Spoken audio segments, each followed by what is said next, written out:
Oh, yeah. That's, this was like a, nope, something outside. John Lewis protest yesterday was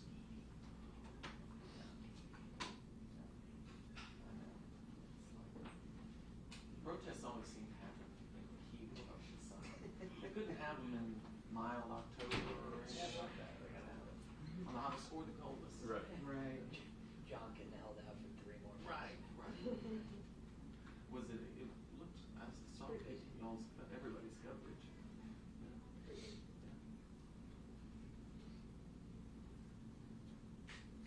They were like, "We have a DJ coming. Don't anybody go anywhere."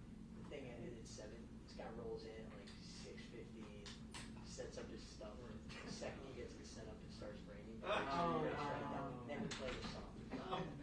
I'm like, "That'll be." He was cheap. Yeah. Oh man.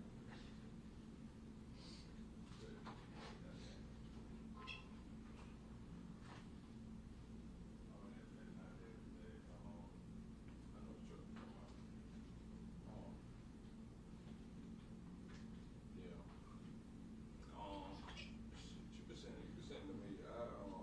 I'll send it to it. I'll figure it out. It's dear.shinyattention.com. Shiny. C-H-A-N-E-Y. Yeah. Okay. All right.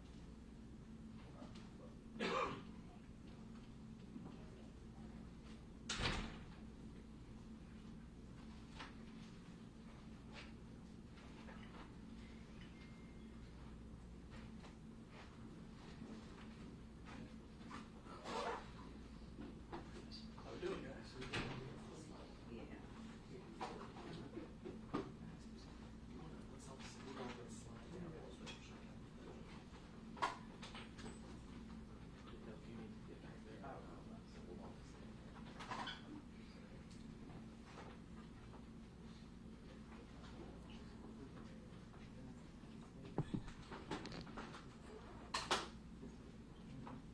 Yes, that's nice.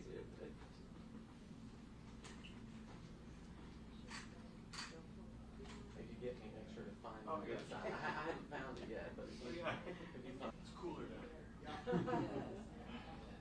Keep running.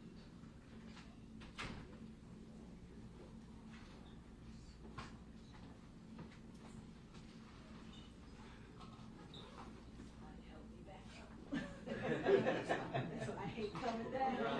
I get real embarrassed.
Copy of the complaint. All right, so that's a copy of the complaint. If you don't get it, come on in, Mr. Moran. That's been filed. In Fulton State. Fulton State Court. It has been filed. It has been filed. Yes, filed within the last 30 minutes. Come on, this way, Mike. I'll get the rest of the complaint. All right, come on in.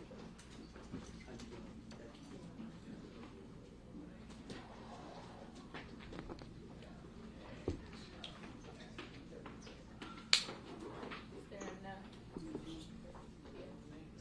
Think so. Everybody, hold on. Yes, here. Here, need one of these. Everybody have one that needs one? You good to go? Everybody has something. Everybody's covered? Yes, sir. All right, sir. Is this better than Floyd County? I saw it up there. when we went up there to somewhere at the tip, they threw us going to work out, and so we had nowhere to go. We just were heading this way. Yeah. Well, it ended up being an interesting story. Yeah. How was the traffic when you came back? It wasn't actually too bad, but because we were at the 6. That's Oh, why. yeah. We just get home late. Right, right.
I'm sorry, I can't hear you. Yeah. Oh. Hi.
Could we get one more copy of the lawsuit?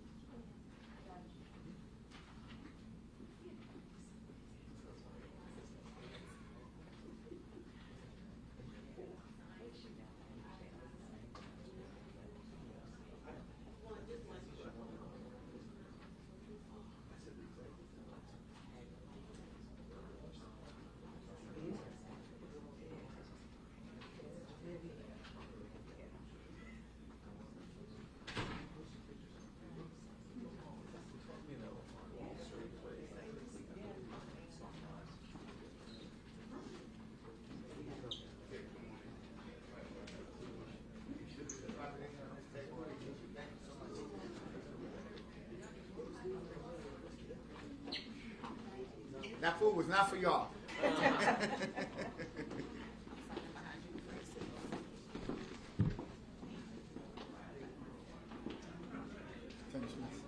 Yep. Hey, how you doing?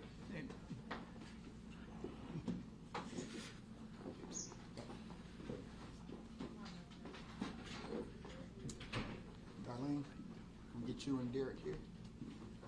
Can we get you, y'all right here? Right there, Justin. Come on up front. Yeah, right there, Justin. Come on, have a seat. Come on, D.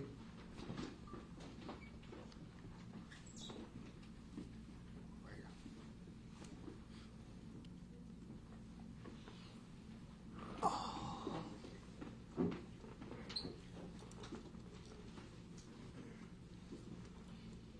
Come on, Derek.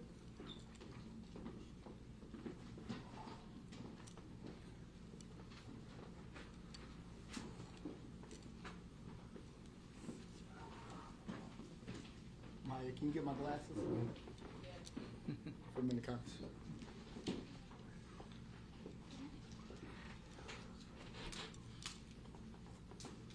My glasses. All right.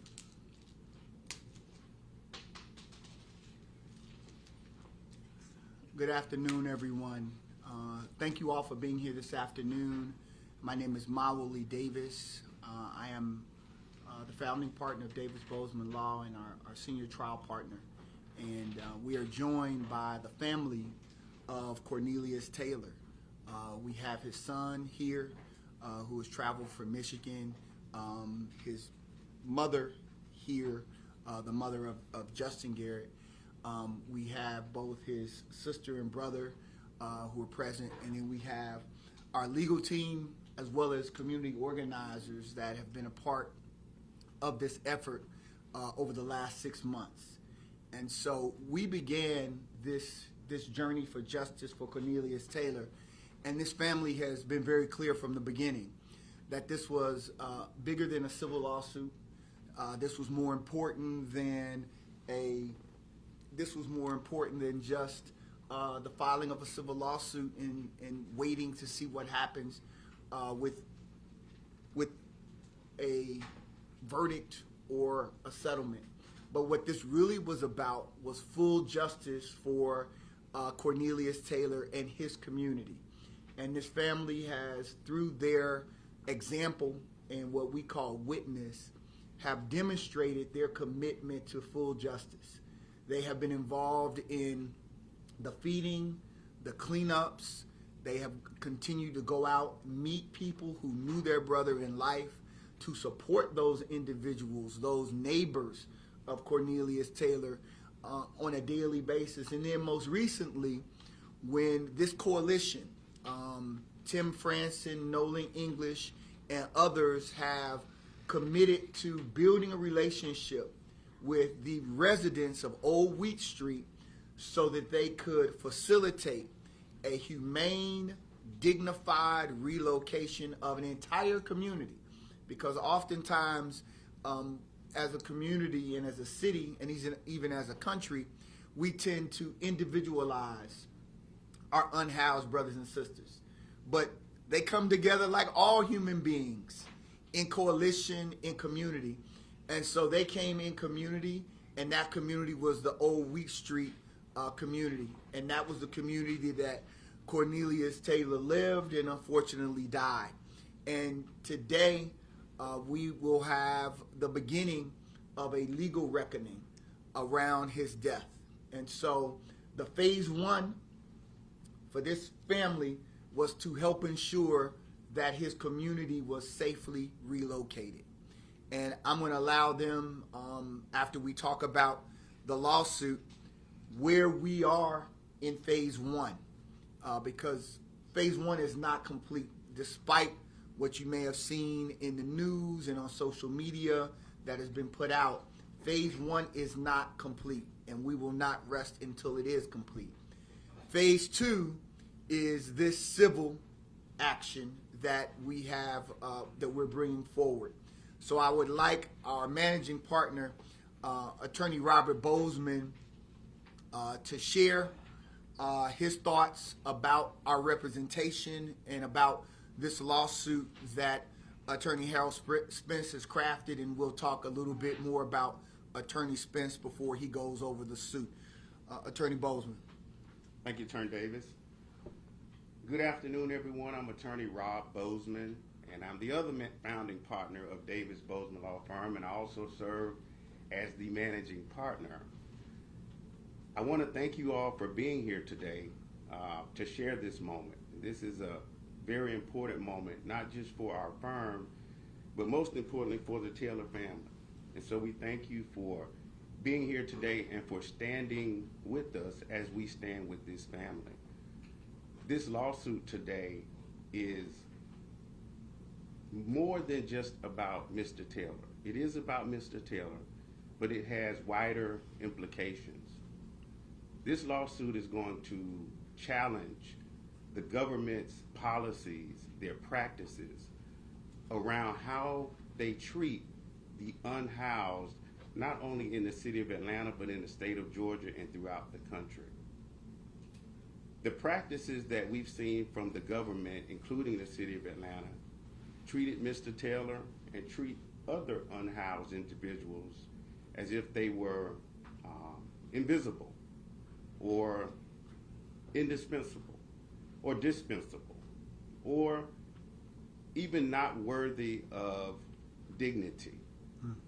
And that's what we really have to challenge. It's not just Mr. Taylor, but it's everyone that is unhoused in this city. They are deserving of respect and dignity, and we're going to challenge the government in this lawsuit. And I just want to thank the Taylor family for being courageous.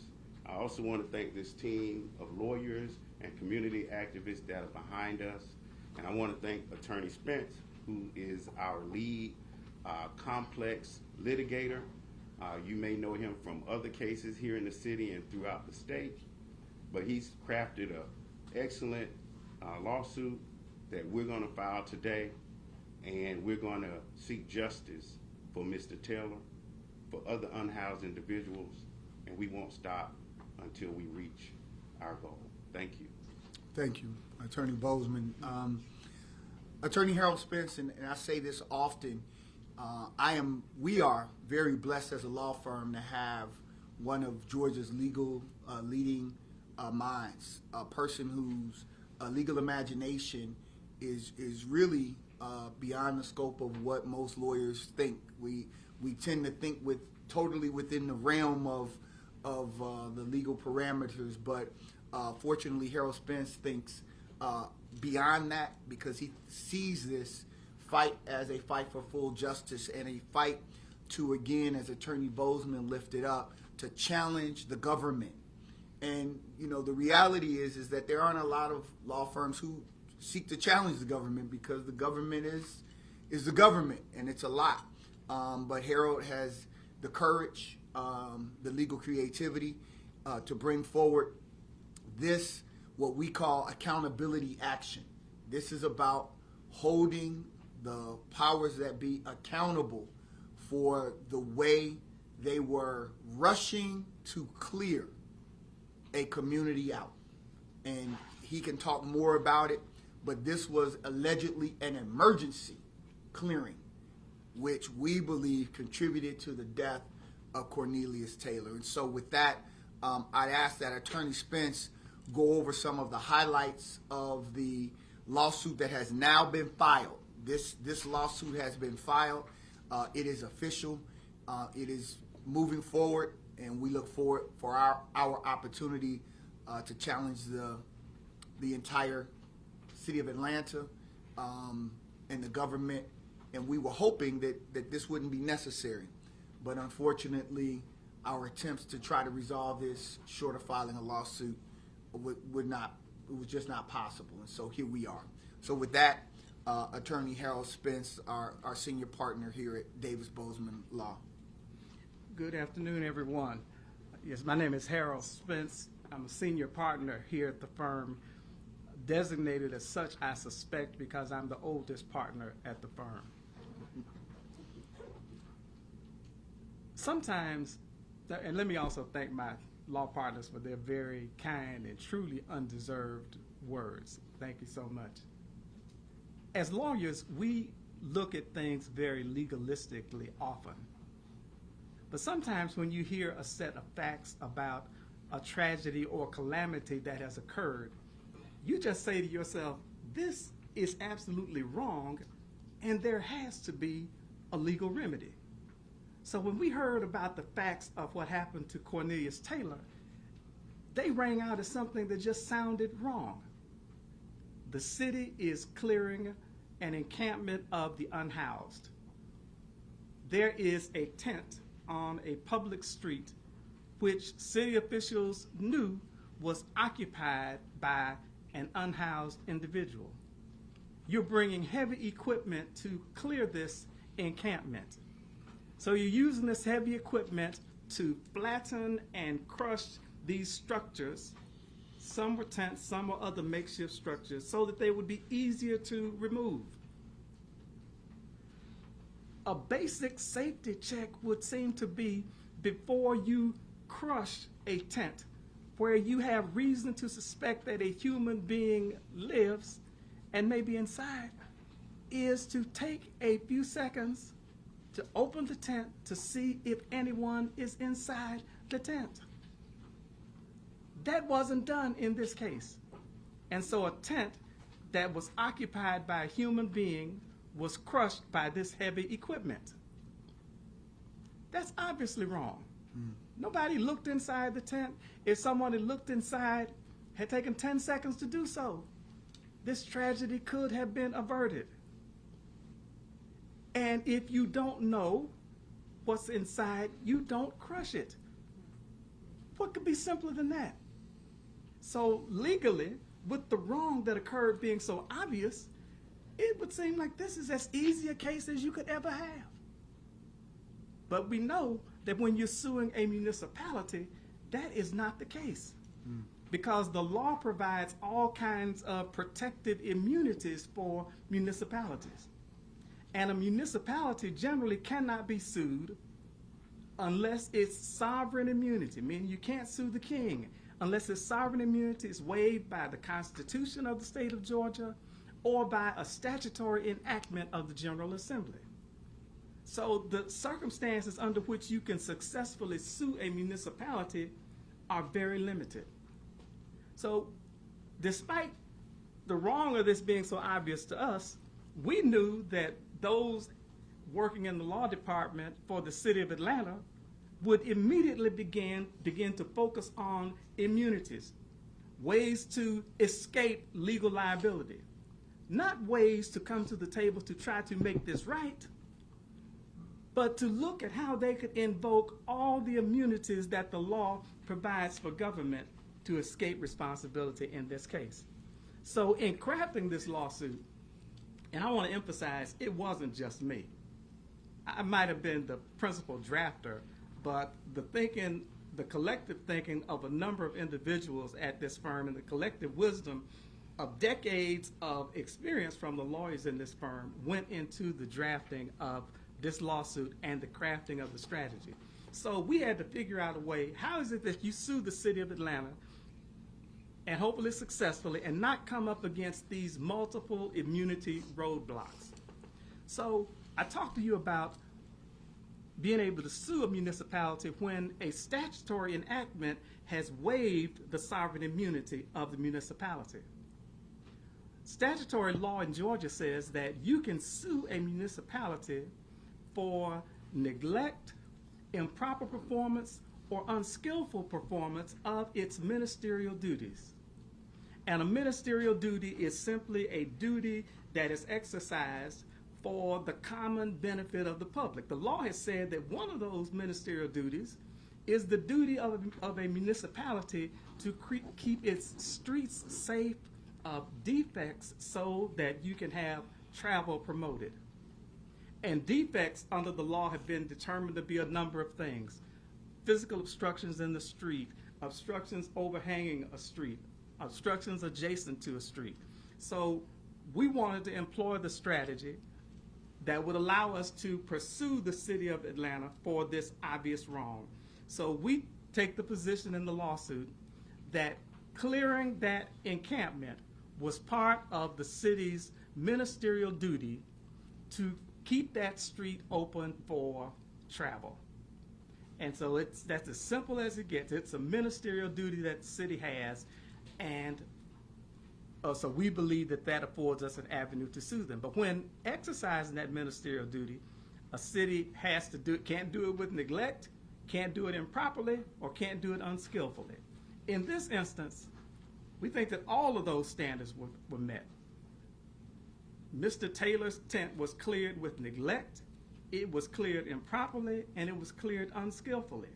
So that, unfortunately, the heavy equipment that was intended to crush his tent that he occupied as his home ended up crushing his body. Crushing his body so badly that, according to the medical examiner, his pelvis was split diagonally in half, completely separated. He had a lacerated liver and a lacerated spleen. The blood pooled within inside his body, and he died because of the massive internal injuries that he suffered and the accompanying loss of blood. So again, we believe that this was a violation of the city's ministerial duty in keeping its streets safe for travel, that it violated by the actions of its heavy equipment operator. We know that there were a number of people who were out there. So you'll see in the lawsuit, we've named the city of Atlanta as a defendant in several John Does, because we don't know the identities of all of the individuals who were present out there that day. But what is clear is that not a single one of them looked inside that tent to see whether or not it was occupied. So we've sued John Doe number 1, who is the operator of that front loader or heavy equipment out there. And we knew that he would try to assert immunity too. He would try to say, I'm not responsible for this. And an official is generally going to not be responsible unless that official has acted willfully or wantonly. That official will assert what's called official immunity. In this case, we believe that this gentleman who operated that baby bulldozer acted wantonly. And what is wanton conduct under the law? It's conduct that is so reckless or reeks of such indifference that in spirit it is the equivalent of an intent to injure or to inflict harm.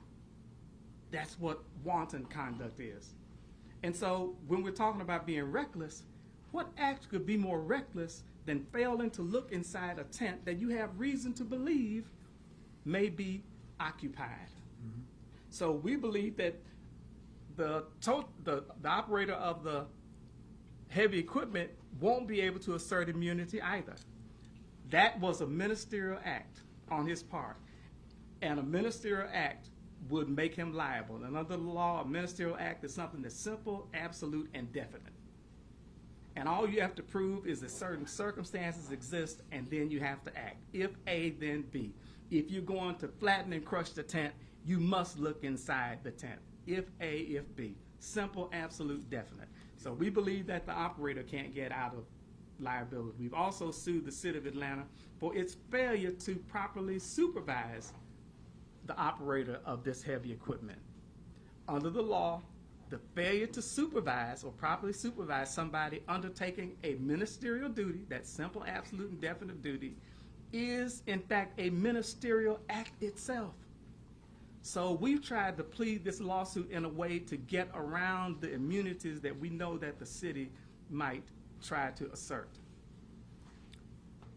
Lastly, we know that they may try to say that that Mr. Taylor was a trespasser and they owed no duty to him under the law. And when you're talking about a trespasser, a city would only be liable, or any entity would only be liable to the trespasser for willful or wanton conduct. I talked to you about wanton conduct earlier, and the conduct here was clearly wanton. And again, it's that conduct that is so reckless or reeks of such indifference that in spirit it's the equivalent of an intent to injure or cause harm. That's what happened in this case. The conduct was so reckless, and what makes it so sad that we're here today is that it's difficult to imagine a more preventable loss. Taking 10 seconds to look inside the tent to see whether it's occupied. And that's what makes it all the more grievous that we're here today. We intend to fully pursue this. We know what the city is going to do. They're going to file all kinds of motions to get around this, legal responsibility.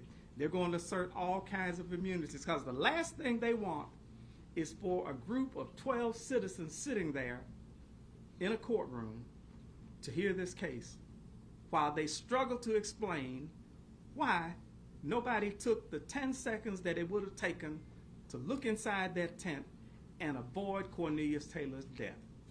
They know they can't explain it, and that's why they're going to fight like heck to keep this case out of a courtroom, or hope that some appellate court helps them out.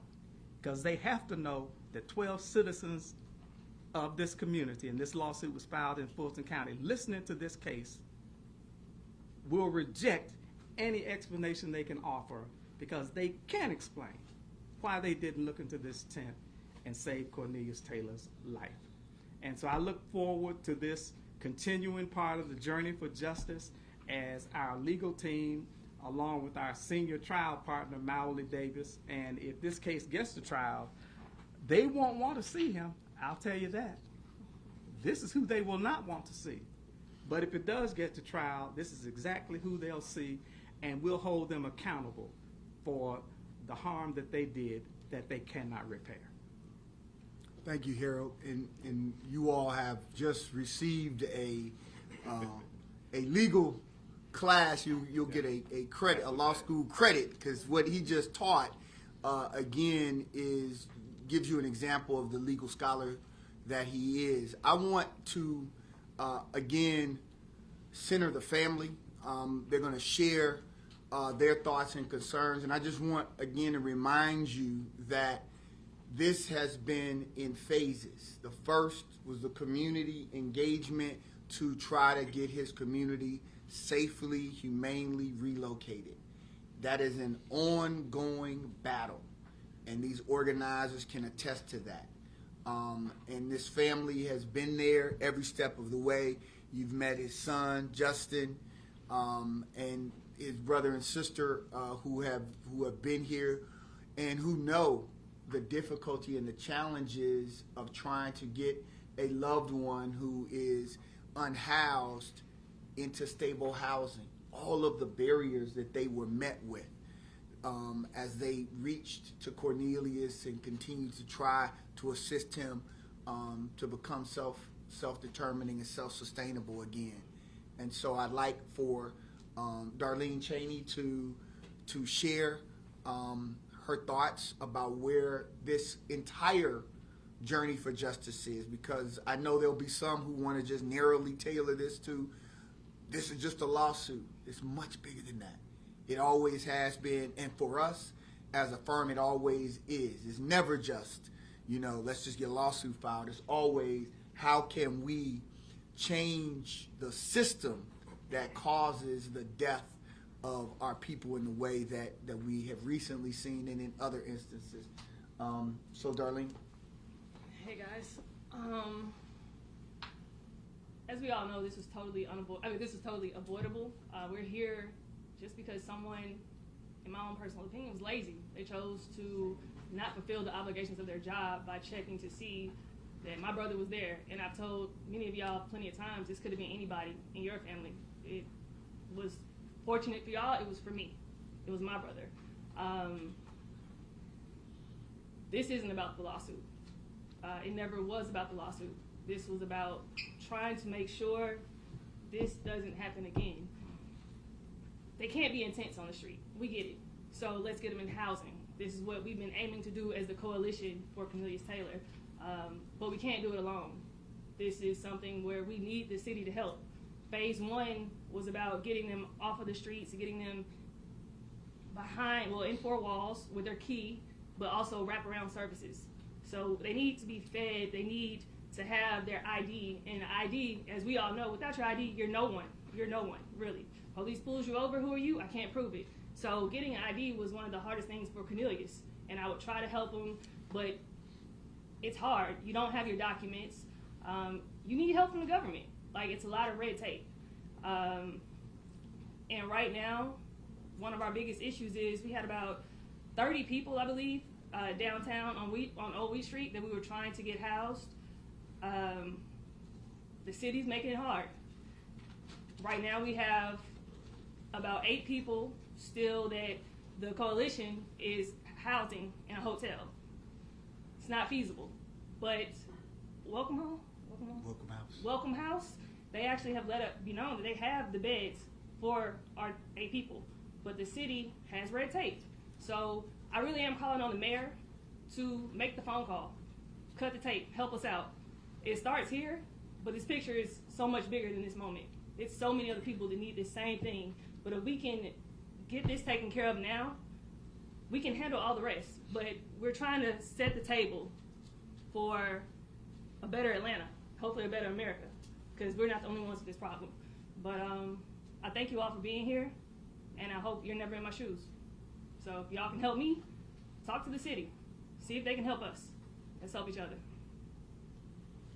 Just to undergird what Darlene is sharing is that there are 8 former residents of Old Wheat Street who these coalition members have pooled resources, private resources, to hold in hotels while they have tried to work through getting them into Welcome House, one of the facilities where they can have a room with a key.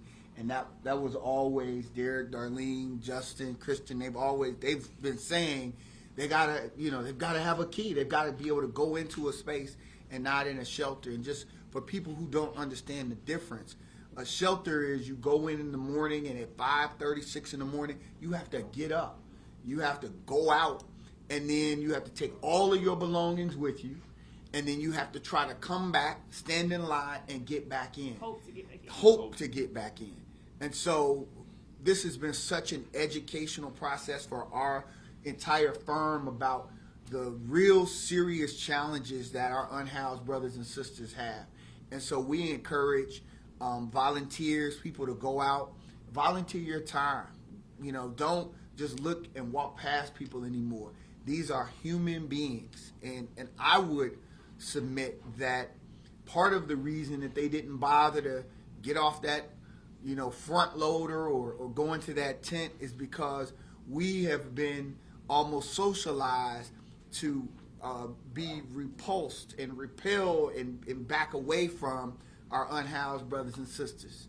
But Jesus was unhoused, right? And so we can't say that we are of a faith and of a tradition and then not do what is called upon to do. And so that's what we're urging. We're asking the mayor, finish the job with us. This is a collaboration with these coalition members. Finish this job with us, Mayor, so that we can move on to the next phase, which is to ensure those wraparound services, because what we know is the failure rate when you get someone into housing is very high if you don't have the wraparound services to provide them mental health support, addiction support, job training. These folks want to be able to work just like us. And so we have to help our neighbors be able to do that. And we can't wait until, the World Cup. We just can't wait until then. It's right now. And this is our best chance to create a model for as we lead up to the big event that, of course, they're looking to clear all of our unhoused brothers and sisters out. We'll open it up for questions, either for the family or for Attorney Spence or Attorney Bozeman. Yes? Yeah, so first I've just got a quick point of clarification. The other John Does, what do we know about them? Is that like the public works, firefighters, police who are also on scene? So you're still trying to identify them? We're trying to identify anyone who had any role in clearing before the front loader. So whether that is a nonprofit entity, any entity that was supposed to be out there checking the tents before giving the AOK for the front loader. We were out there the other day, and it's very, very different, thankfully. Again, this family and this coalition has already made a difference.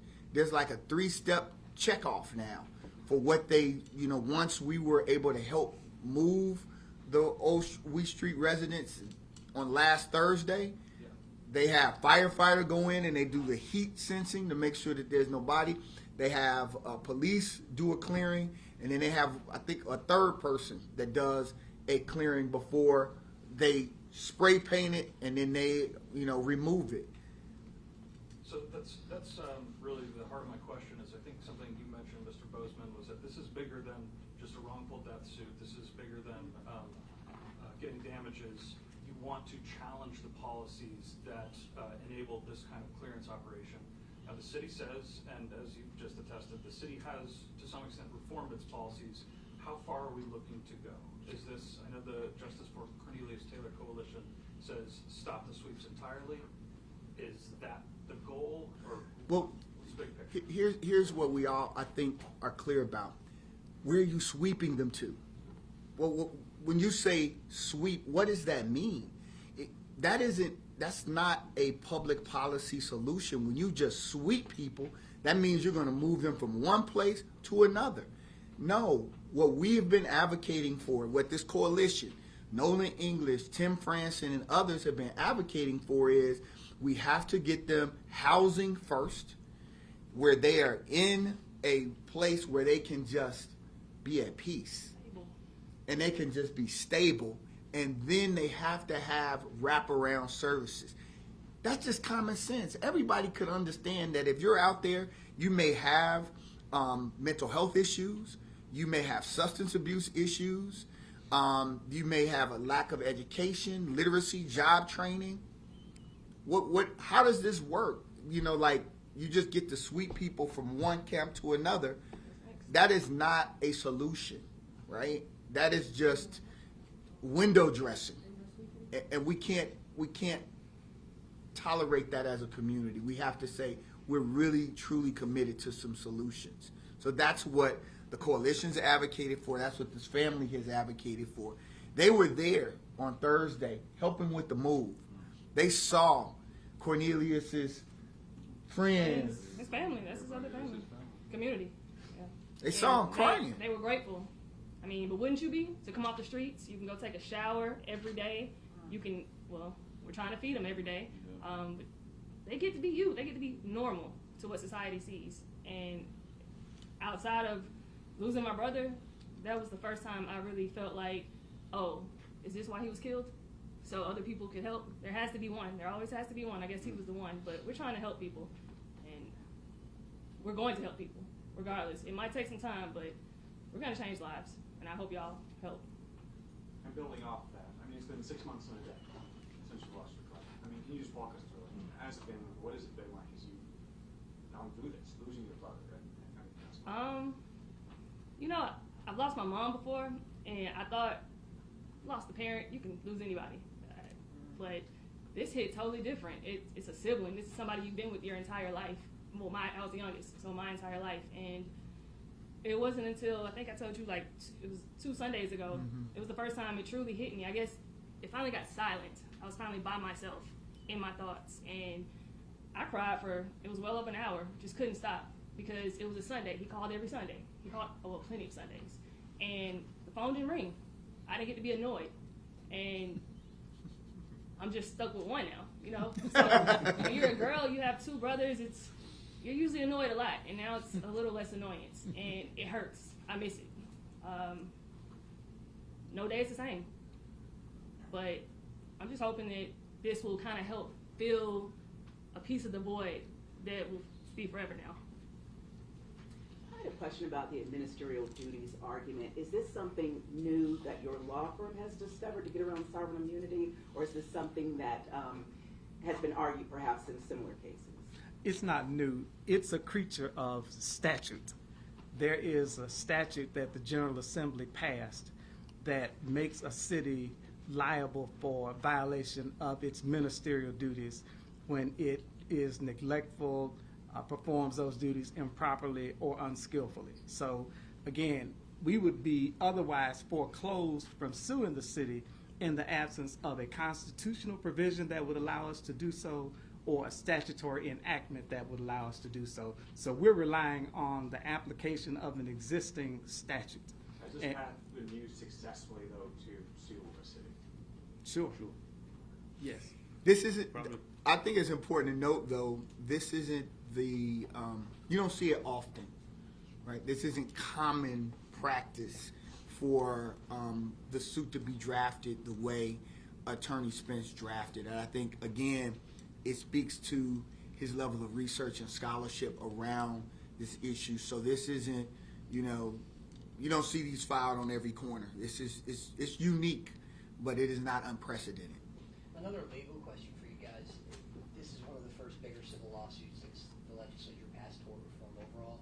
Do you see any elements of that, of those new laws, you know, hindering your ability to get change or to get compensation from the family? It's interesting, though, that since that law has been passed, there are certain procedural requirements that you have to meet now, and trials are very different. And Mallory Davis has probably tried more cases than almost anybody applying some of these new procedural rules than anyone else. I think that he has tried at least 3 cases, I believe, under these new rules. Most recently, got a $13 million verdict for a client applying these new rules. And so while the intention was to make it more difficult for plaintiffs to successfully bring cases, Mowley Davis's efforts have proven that a good case presented by a good lawyer to reasonable people can result in the outcome you desire. We obviously, we opposed tort reform. We thought it was not in the best interest of community members who are harmed, right? We thought it was a money grab for insurance companies, to be quite frank with you. But these are the rules, these are regulations. We could not shutter our doors to community members who have been wronged. And so we're finding our way forward as a law firm to continue to litigate, and it will be different, and it has been different in the trials that we have had, but we think that the liability here will be clear. We think that it will be a matter of damages, and we think that the suffering, the pain and suffering during that period of time that he was awake and literally bleeding out internally speaks volumes to the amount. No one would, what a horrific death.